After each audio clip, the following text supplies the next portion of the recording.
Hello and good morning, everybody. You're with Martin Panev, Chief Account Executive and Trading Analyst, GDMFX Europe. Welcome to today's European Session Outlook.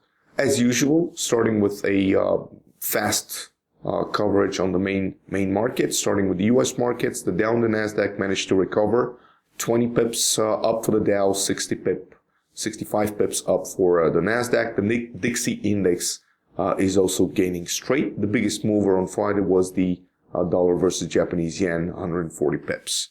Today, Martin Luther King's birthday. No big announcements for the dollar till Thursday, when we have the unemployment, house price index, and manufacturing data. For the Canadian dollar, on Wednesday, we will have the Bank of Canada rate statement, monetary policy report, interest rate decision, and press conference, of course.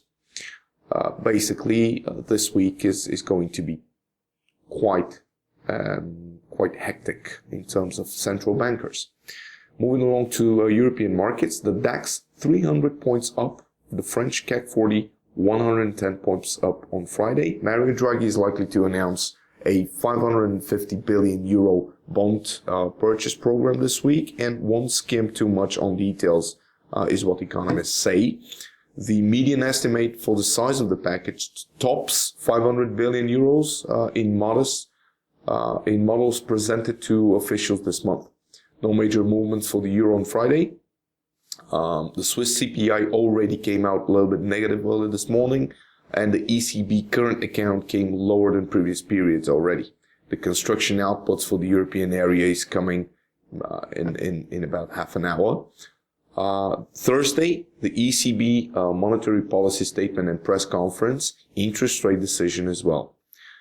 UK markets, the FTSE 100 gained 130 points on Friday, closed at a level of 6,520 points almost. The cable, 35 pips up on Friday, 170 range, going sideways today, versus the Japanese yen, 165 pips up on Friday, 265 pips range, versus the Australian dollar, 45 pips down on Friday, 180 pips range, going sideways today. And then versus the Canadian dollar, the loonie, closed on a dodgy little change on Friday, almost 200 pips range though. It is having some pressure going down today.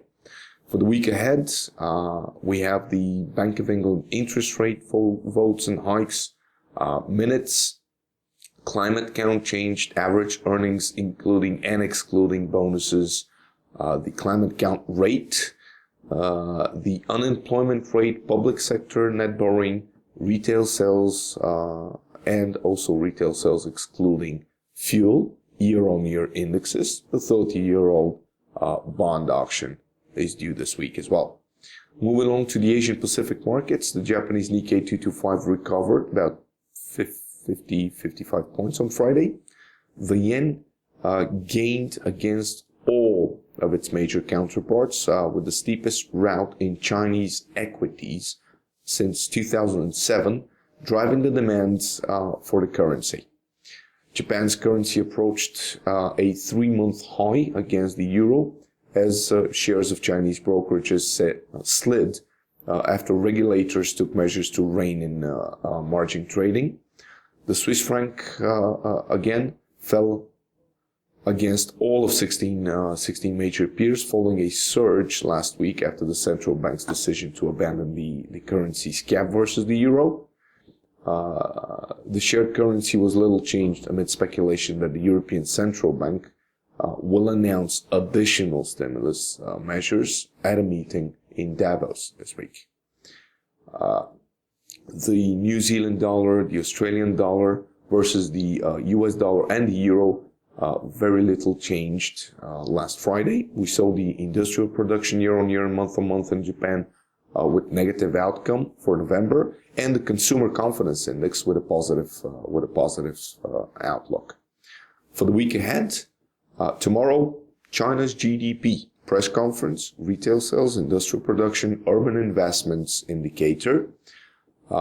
We have also the New Zealand inflation CPI data Wednesday, Monetary policy statement and press conference, all industry activity, coincidence, and leading economic indices for the Japanese yen, for the New Zealand dollar business PMI. On Thursday, the Australian dollar consumer inflation expectations and new home sales.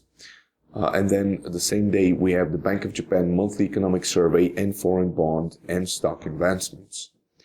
Moving along to commodities, the S&P 500 index had a daily range of 16 pips on Friday, and it's going sideways, circling around 2,000 mark, a little bit over it. Oil slipped after capping its first weekly gain in 2 months as investors weighted rising OPEC output against speculation supply from outside the group will slow.